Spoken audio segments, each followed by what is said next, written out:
Salut à tous, j'espère que vous allez bien. Comme vous l'avez peut-être compris dans les autres vidéos juste avant, je suis dans une phase très difficile de la maladie. Ça a commencé le 10 juillet. Alors, je vous prie de m'excuser si dans cette vidéo j'ai des phrases que je finis pas ou j'ai des mots qui vont pas ensemble, enfin ce genre de choses. On va revenir sur le NeuroLime parce que c'est vrai que j'hésite beaucoup à continuer les vidéos. Je me demande si finalement il faudrait pas que j'arrête, si tout ça c'est pas indécent, si les gens n'ont pas finalement déjà assez d'informations comme ça. Alors je tergiverse beaucoup. Mais enfin, en tout cas, je voulais parler de la volonté et le NeuroLime. C'est assez impressionnant. Ceux qui disent allez, bouge-toi un peu, tu verras, ça ira mieux, ou des conneries dans ce genre, c'est sûr qu'ils ont rien compris du tout. La psychiatrie est complètement dépassée, n'en parlons pas. Le problème de la volonté, c'est un énorme problème. En fait, quand je vous ai parlé dans les vidéos, il y a à peu près 10 jours, 15 jours, vous me voyez, j'avais pas de problème avec la volonté, je faisais mes vidéos, je sortais, etc. J'étais plutôt pas mal, j'étais pas guéri ni en rémission, mais j'avais plutôt moins de symptômes que d'habitude. Non, la question de volonté, c'est quelque chose qui c'est très agressif. Ça vient pas de nous. C'est vraiment quelque chose qu'on subit, la baisse de volonté. Ça va paraître aberrant ce que je vous dis. On subit la perte de volonté. C'est pas j'ai une perte de volonté, c'est je subis quelque chose et ouais, là j'ai du mal. Par exemple, avant je disais toujours oui, c'est bon, je le fais. Et maintenant je dis non, dans une demi-heure, non, et puis finalement je fais rien, et puis je repousse, et puis voilà, c'est ça le NeuroLime. Le NeuroLime, c'est parfois j'arrivais même plus à faire un email, j'étais complètement anéanti. C'est pas le cas. Heureusement, j'en suis pas encore là, mais j'arrivais plus à faire un email. Pour faire la vaisselle, c'était un calvaire. Fallait que je me répète des phrases dans ma tête, je me rappelle. Ça revient en plus, fallait que je me répète des phrases. Bon, maintenant je dois faire cela, fallait que je fasse un agenda. À 11h15, tu dois faire ça, et à 11h30, tu feras ça, etc. Oui, c'est une tragédie, si vous voulez. C'est complètement tragique ce qui nous arrive. Il n'y a pas d'autre mot. Voilà, tous ceux qui disent si tu penses positif tu vas y arriver, déjà ils n'ont pas vécu ça, ils n'ont sûrement pas été dans l'entourage de quelqu'un qui est en train de vivre ça, et ils ne savent pas de quoi ils parlent du tout. Je peux vous l'assurer, parce que moi quand je vais bien, j'ai pas besoin de volonté pour faire les choses. Il y a un gros problème avec ça. Il y a beaucoup d'autres problèmes qui viennent, notamment le fait de toujours vouloir se déplacer, le fait de dire des choses que d'habitude on ne devrait pas dire, le fait de faire des choses que d'habitude on ne devrait pas faire.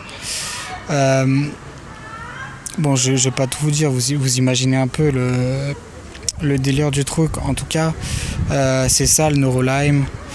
J'ai beaucoup de mal à trouver mes mots. Alors pour moi qui lisais 10 heures par jour, j'arrive plus à lire un paragraphe là, c'est terminé. C'est tout ça, et ce qui me fait le plus mal, c'est cette incompréhension, mais en même temps c'est tellement...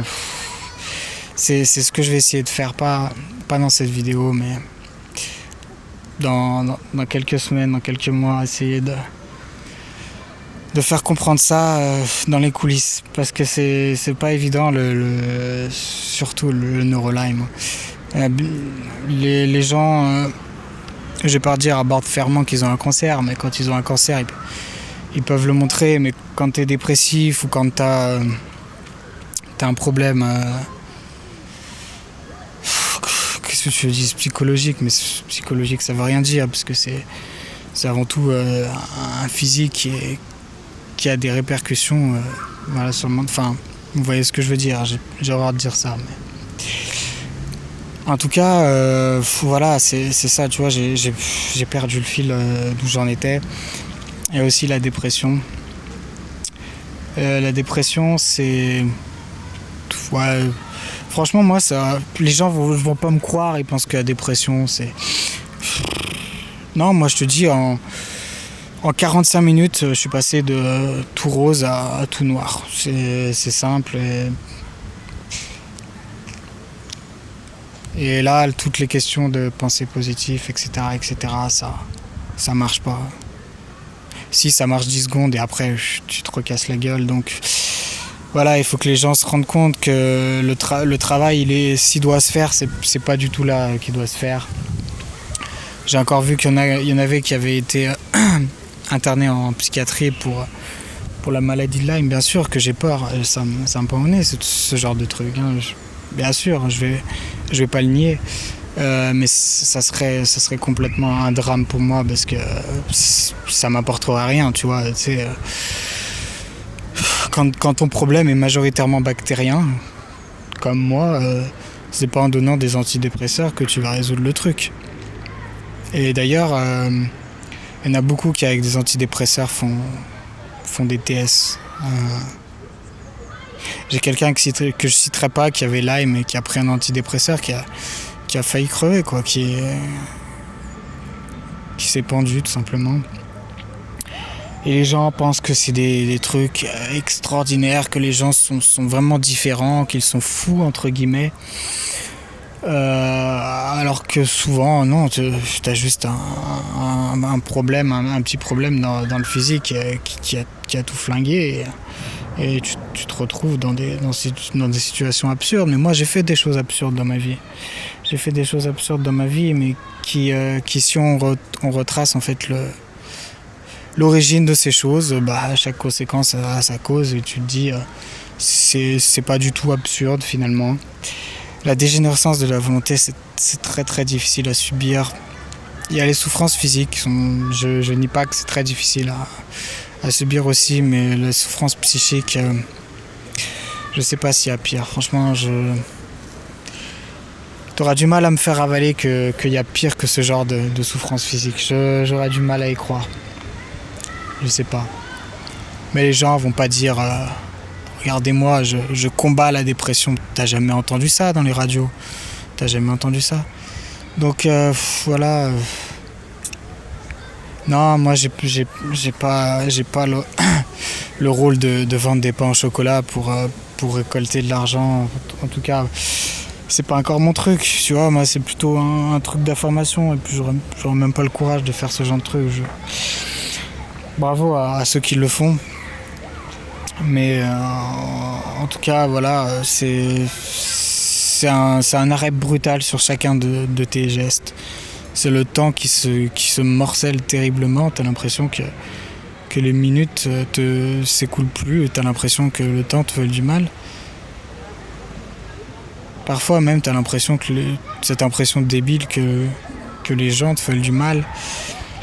On en reviendra aussi. Hein. Là-dessus, je pars un peu dans tous les sens. C'est un peu freestyle. Hein. C'est les vacances, c'est le 14 juillet, c'est censé être la fête. Donc voilà, donc c'est très difficile à vivre cette volonté. C'est très difficile à comprendre que c'est quelque chose qu'on subit, c'est pas quelque chose, c'est vraiment quelque chose qu'on subit. C'est pas quelque chose qu'on fait ou qu'on ne fait pas, c'est vraiment quelque chose qu'on subit. Et j'ai pas encore trouvé le remède miracle pour faire comprendre aux gens ce qu'on vivait. Hein. Je ne sais pas si les mots sont à la hauteur, malheureusement. C'est une énorme question. Est-ce que même si je trouvais quelque chose d'imparable, est-ce que les gens iraient jusqu'à comprendre sans vivre les choses? Je sais pas. Je sais pas. En tout cas, c'est une tragédie. Je sais pas combien de temps je vais tenir. J'en sais rien. tout ce que je sais, c'est que ça m'a rattrapé. Je savais qu'un jour ça allait me rattraper. J'avais ça dans le coin de ma tête, mais j'essayais d'en profiter au maximum tant que ça allait bien. J'ai continué à prendre mes traitements, mon endothérapie, mes plantes et mes trucs comme ça. Et c'est revenu sur je pense pas grand chose. J'ai même pas identifié pourquoi c'était revenu. Des fois, le pire là-dedans, c'est que tu sais même pas par où commencer. Bien sûr, il y a Lyme, mais encore, Lyme n'est qu'une partie du problème. Donc voilà, là, la dégénérescence de la volonté, comment les gens peuvent comprendre que tu n'es pas la force de te laver un verre. Bien sûr que tu as la force physique de te laver un verre, mais la force mentale, c'est très difficile à voir. Ce sera très difficile à vous faire comprendre. C'est ce que je vais essayer en tout cas dans les prochaines vidéos, et j'espère que le message passera pour ouais, je sais que ça va pas changer le monde, hein. Je suis pas bête. Bon, il y a des choses qui bougent pour Lyme, c'est bien. Bah écoutez, mobilisez-vous et n'ayez pas honte de vos problèmes, hein. De vos problèmes qui sont de l'ordre de la tête. N'ayez pas honte parce que finalement ça revient au même que les problèmes physiques. Et les gens n'ont pas honte de dire qu'ils ont mal au ventre.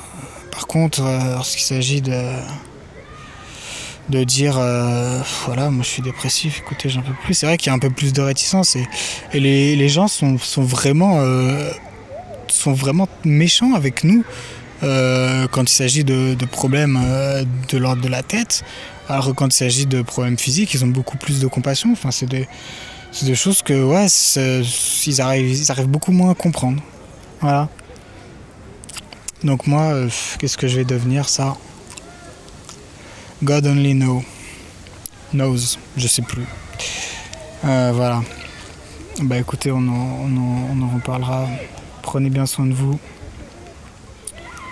Prenez bien soin de vous. Il y a aussi des rapports à la spiritualité que j'aimerais évoquer. C'est très difficile d'en parler. Vous n'allez pas comprendre si je vais vous dire que la spiritualité, c'est un truc physiologique. Ça va être trop dur à vous faire comprendre ça. Pourtant, j'essaierai. Voilà, je suis parti un peu dans tous les sens. En tout cas, je vous souhaite un bon 14 juillet. Et à la prochaine.